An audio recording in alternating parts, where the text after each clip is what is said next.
Yo estuve en Argentina hasta los 26 años y como a los 9 o 10 años comencé a descubrir el teatro.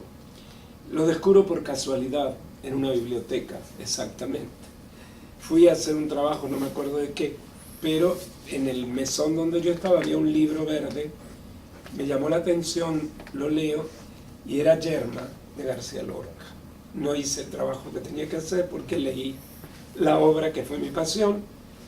Al salir le dije a la bibliotecaria si me podía llevar algún otro libro de ese autor y me dio La zapatera prodigiosa. Ahí comencé, sin tener idea de cómo era esto, a hacer títeres. Yo no tenía títeres, teníamos 2 muñecos de títeres de guante que nos había regalado mi papá una Navidad, que eran los enanitos de Blancanieves, 2 de los enanitos, el mudito y el gruñón.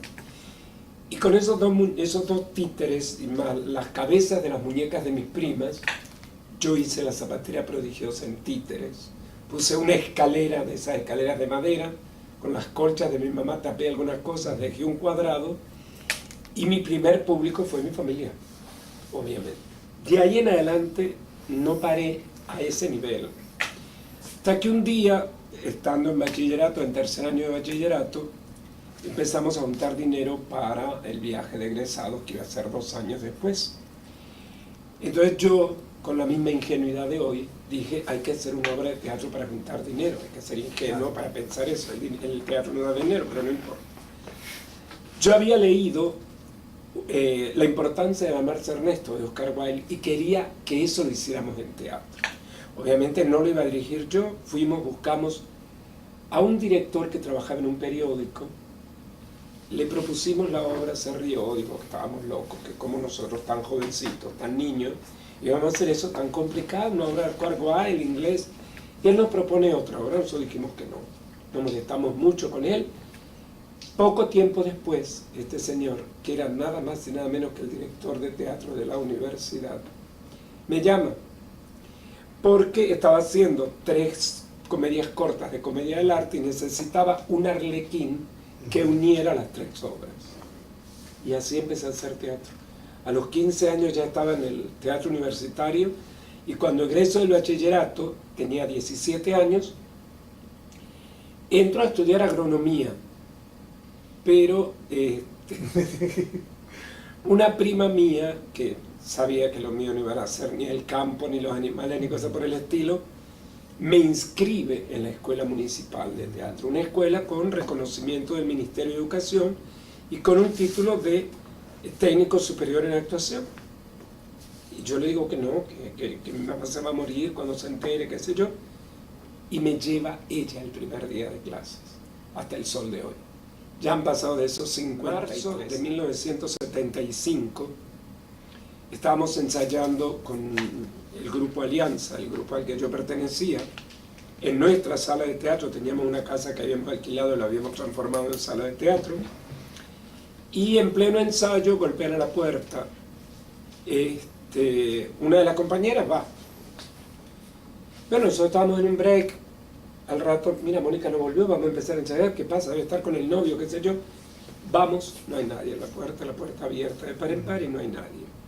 Cerramos y ya empezamos a entender que algo pasaba. Estoy hablando de una época donde aún la dictadura no se había instalado, en 1975, pero existía una cosa terrible, muy fascista en Argentina, que se llamaba la Triple A, la Triple Alianza, donde con la sola mención de alguien que dijera, él es de izquierda, él hace teatro, él tiene un pensamiento distinto, te buscaban y desaparecían.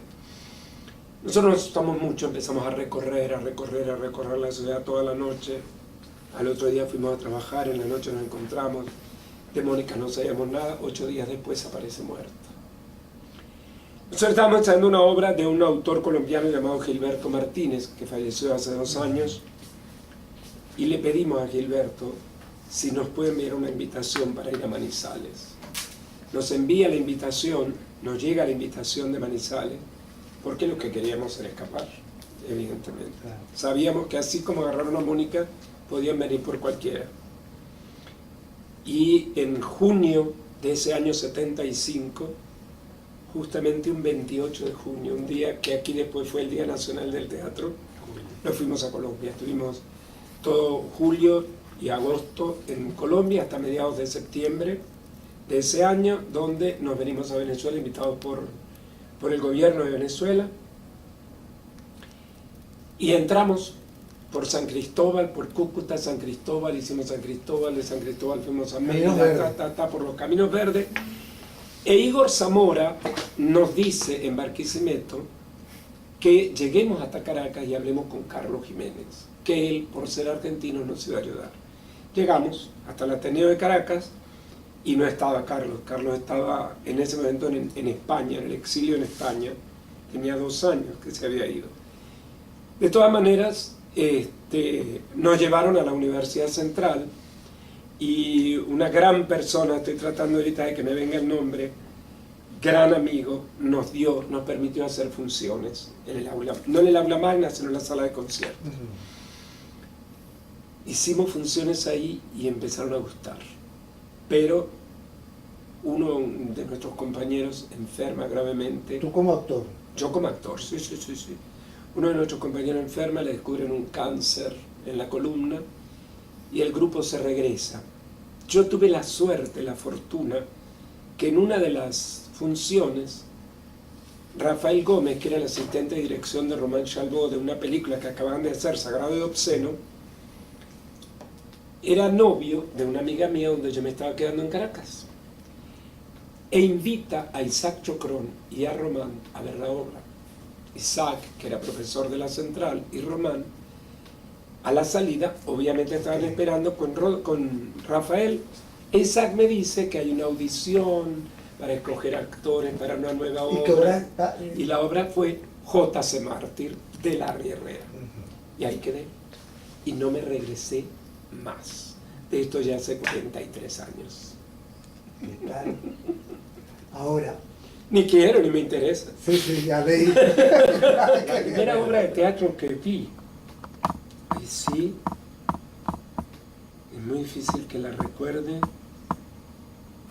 porque sí la recuerdo, clarísima.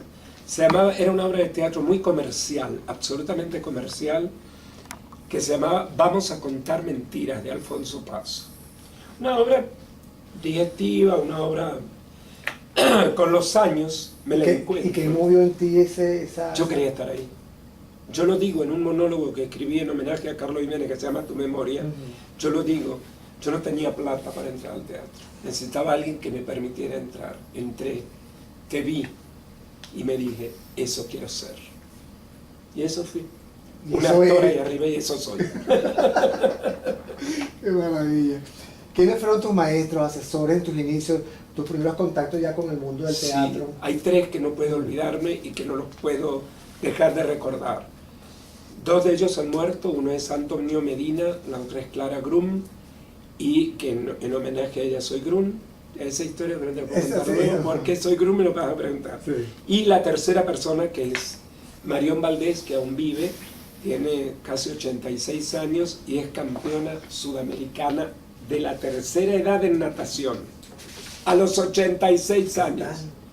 Una gran maestra, una gran directora, todos ellos me dirigieron, todos ellos me formaron. Allá. Yo le debo a ellos allá todo, okay. Todo. Y aquí yo le debo mucho a Hugo Live, mucho a Carlos Jiménez, y ahora a Carlos Arroyo. Disculpen que el nombre de Carlos me pone así. Siempre. No logro admitir que se haya ido. No lo logro admitir. Y ahora a un hijo que me dio esta vida del teatro, que es Carlos Arroyo, quien todos los días hace cosas para mí, todos los días. Y me permite crecer y ser cada día. ¿Por qué ese Grum? Ese Grum viene porque el día que voy a firmar el primer contrato, claro, cuando voy a firmar el contrato con Isaac, mi padrino del alma, Isaac me dice, lee el contrato y el contrato dice Aníbal García y me mira y me dice, no, tú no te puedes llamar Aníbal García. Yo me llamo Miguel Armando García. Somos primos seguro. Entonces me dice, no, eso no es un nombre para el teatro.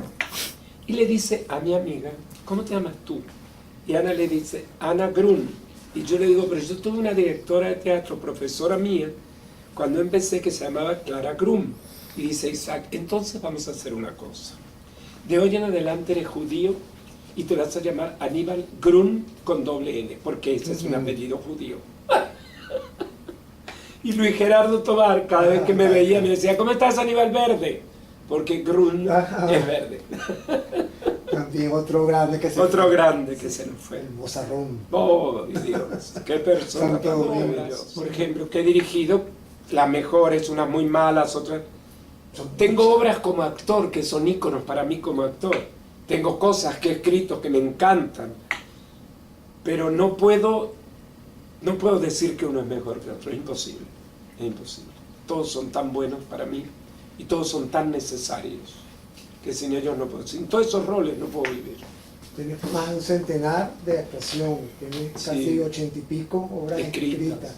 Y actuadas. Y actuadas y paso las dirigidas. 100. Dirigidas más de 100 y actuadas también paso las 100.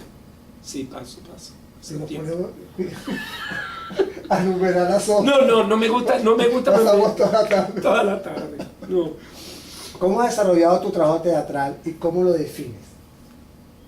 Bien, yo empiezo de alguna manera con todo eso que pude haber estudiado, los 4 años de actuación que fueron muy rudos, muy intensos y con muy buena formación. Sobre todo el último año donde empiezo a valorizar como actor ciertas técnicas.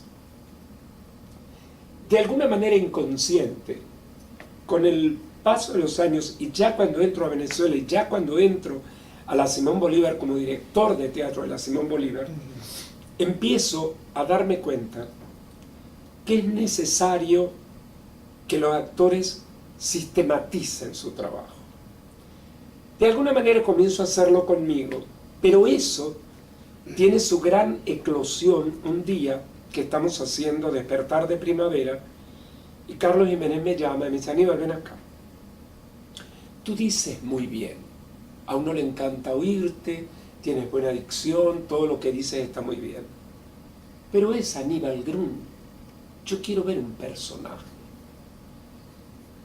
Yo me quedo muy mal, me pongo muy bravo, digo, ¿qué le pasa a este? Las cosas típicas del ego. Pero eso me hace pensar y reflexionar que sí. Entonces, desde hace ya casi 20 años he comenzado a desarrollar una técnica que posiblemente no es mía, obviamente no es mía, es recopilación de todos estos años, de todos los maestros, de toda la gente con la que he aprendido, pero creo fervientemente, y ya tengo muchos años, ahora sí, muchos dedicados a eso, creo fervientemente que el actor debe tener una metodología de trabajo y que su trabajo tiene que estar sistematizado. Es decir, te lo voy a hacer rapidito. No todos los personajes los vas a encarar de la misma manera, pero tiene que haber un método para encararlos. Entonces tú empiezas por desarrollar su vida, por ver una tela de araña muy grande, enraizada con los otros personajes, con su pasado, hablo del personaje, con su vida completa, como si tú contaras la tuya. Esto lo estoy haciendo contigo, contando mi vida. Cada vez que yo te nombro a alguien, me aparece como una fotografía. Eso le debe pasar al personaje. Yo como personaje hablo y mi esposa no sé qué, me debe aparecer mi esposa. Si cuento una historia, esa historia me debe aparecer como una película. Para eso tengo que sistematizar el trabajo. Primero debo hacerlo por aquí y escribir todo. Yo tengo un método que lo he aplicado y se lo hago aplicar a mis alumnos. Tú tomas un cuaderno, aquí pegas el libreto y esta hoja te queda en blanco. Entonces todo lo que vas escribiendo lo vas escribiendo aquí en referencia a esto. De tal modo que, como todos sabemos, todas las funciones de teatro son únicas. La hago hoy y se acabó. Mañana va a ser otra. Y evidentemente, mañana yo también voy a hacer otro. Y evidentemente tengo que empezar otra vez. Cada día empiezo cuando estoy en temporada. Pero a su vez, cada obra como director, cada obra como actor, empiezo otra vez. Entonces, si yo tengo sistematizado eso, escrito ahí, eso, me va a ser mucho más fácil volver a empezar. Leo y la memoria mía me hace afluir todo lo que tengo dentro. Ese es mi método desde hace muchos años, que lo aplico con todo el mundo. A baño de damas, se lo hice y están fascinadas todas las mujeres. No porque no lo hicieran, algunas lo hacen más, otras menos, pero los actores somos flojos. Entonces no queremos volver a empezar, porque creemos que lo que sabemos es suficiente.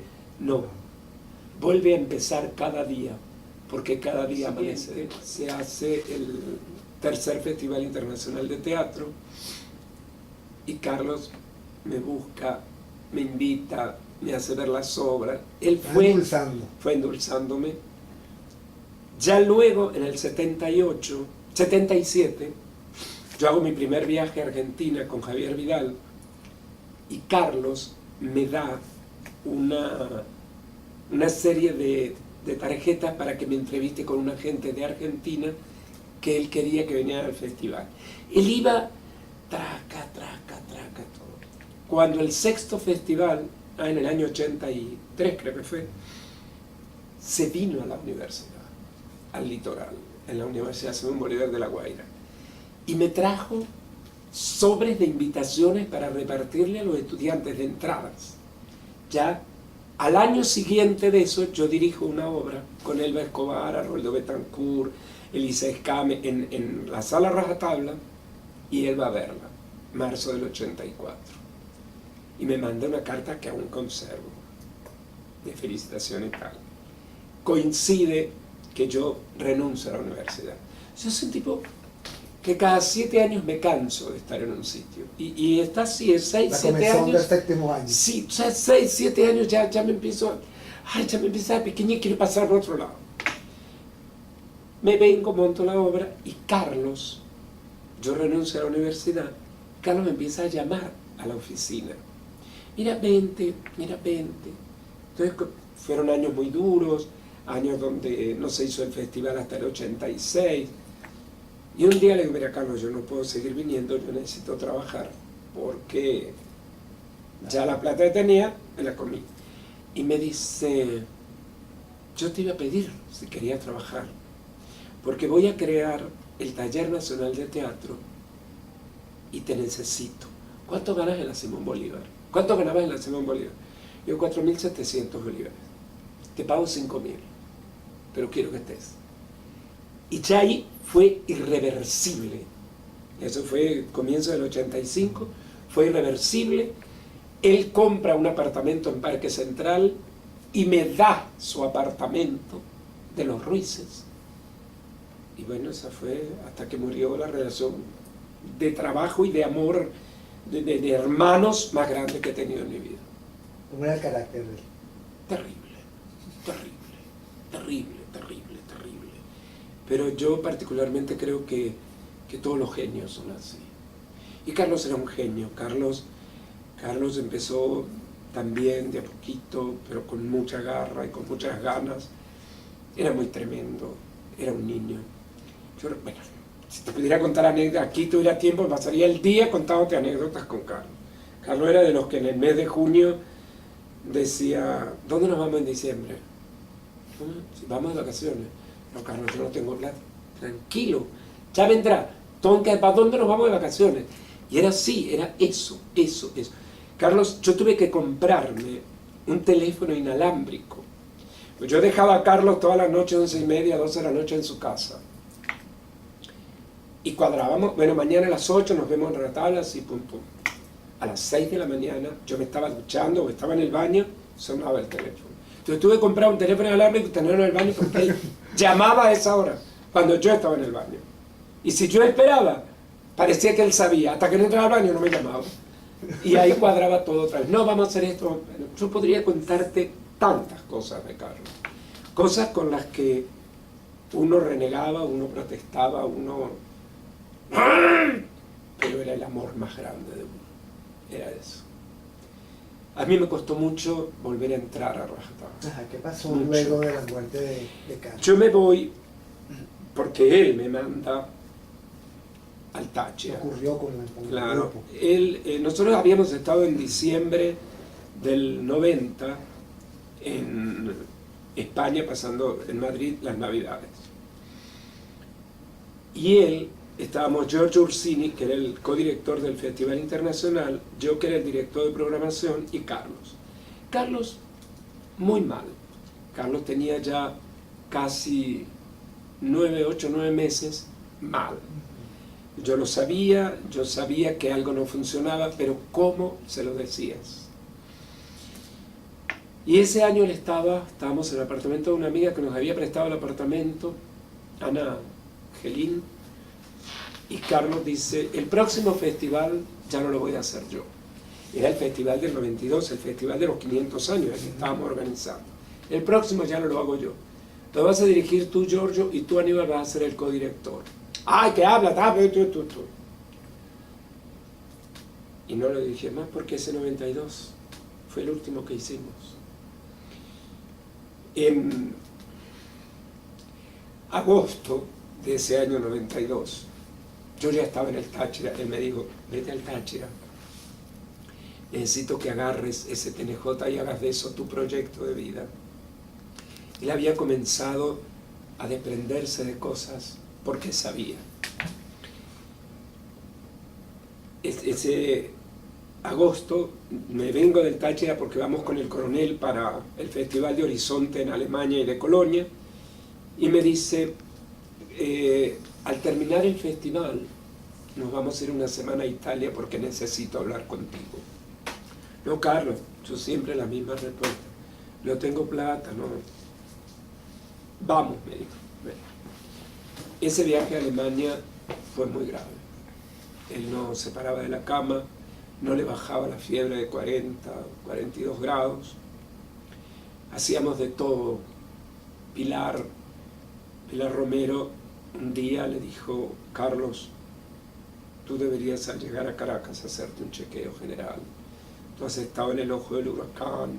Bueno, se puso furioso, insultó a Pilar, fue muy duro, Pilar lloraba, eso fue muy terrible. Pero logro convencerlo de que no vamos a ir a Italia, que nos regresamos. Y William López viene al otro día en la tarde y nos regala los pasajes para irnos a Italia. Y nos fuimos desde Colonia, Carlos Jiménez, Carl Hoffman y yo, a Italia.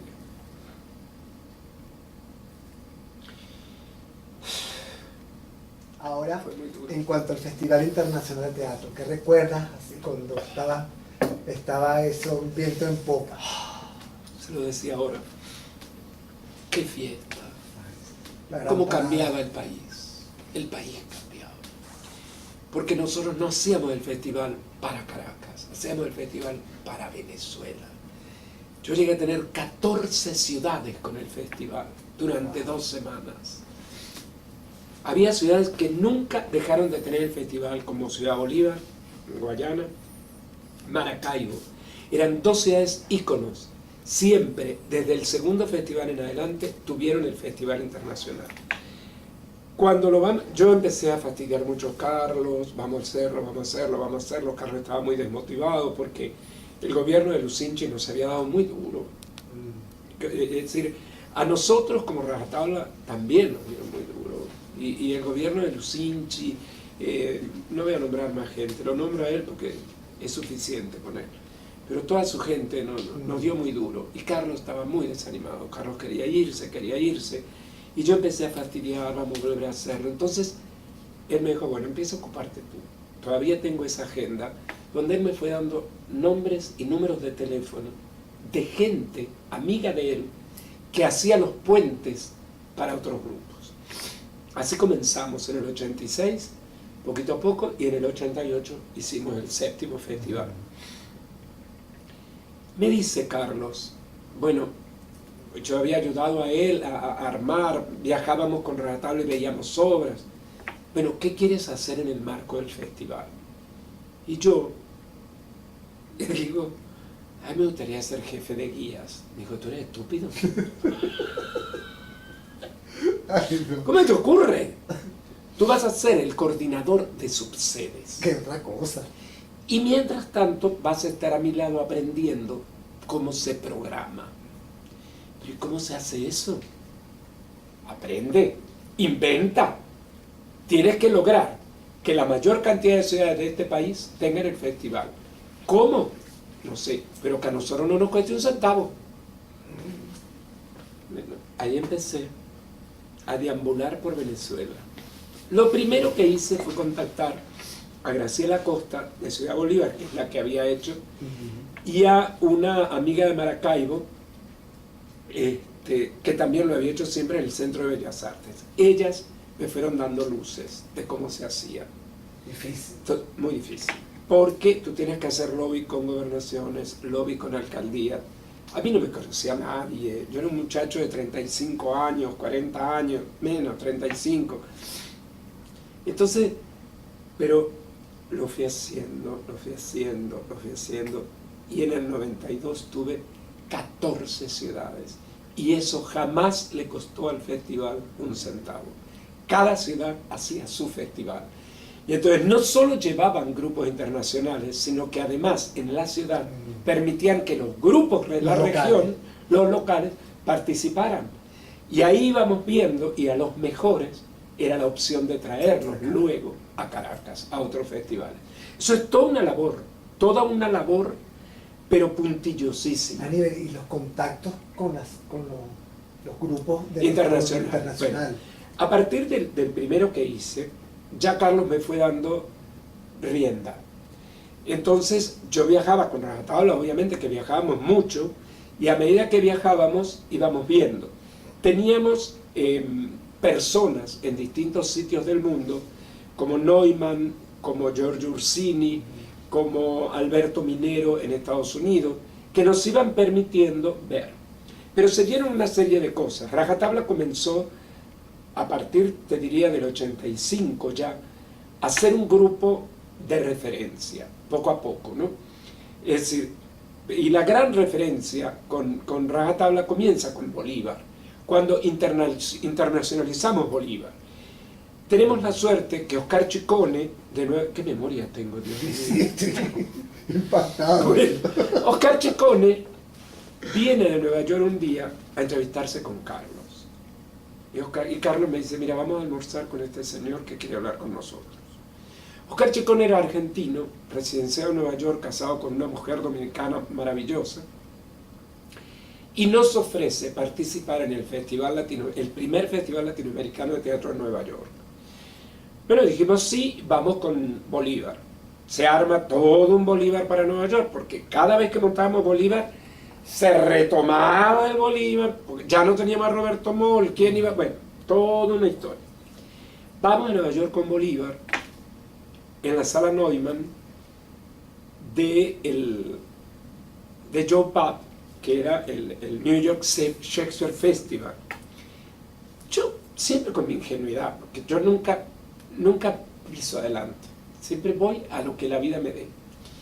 Y ahí, bueno, conocí a Oscar Ciccone, que había venido acá, conozco a su esposa, conozco a Joe Papp, un ser maravilloso, muy parecido a ti, por cierto, maravillosa persona, y hacemos función esa noche, y al terminar la función, estábamos en el camerino, y nos vienen a decir que unos actores de Joe Papp que habían visto la obra, querían saludarnos.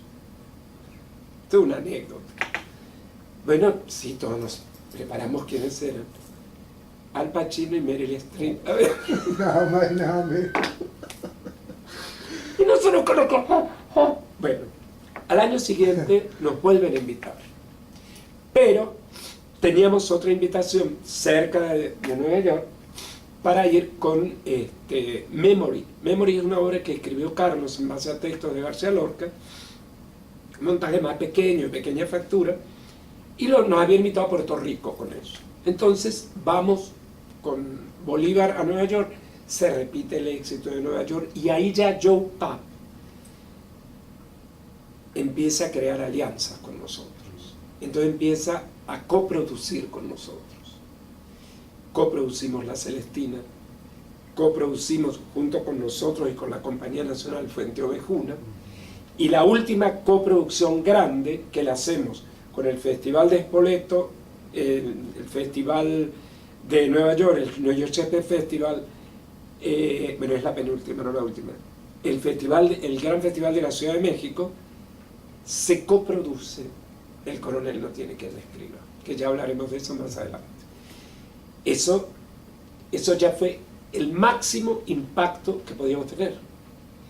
Yo lo comentaba el otro día a los programadores del festival de aquí. Decía, hay un momento en que tú tienes que venderte y hay un momento donde ya te quedas tranquilo porque se pelean por tenerte. Y eso pasó con Rajatabla. Se peleaban los festivales de los 5 continentes por tenernos, sobre todo con El Coronel.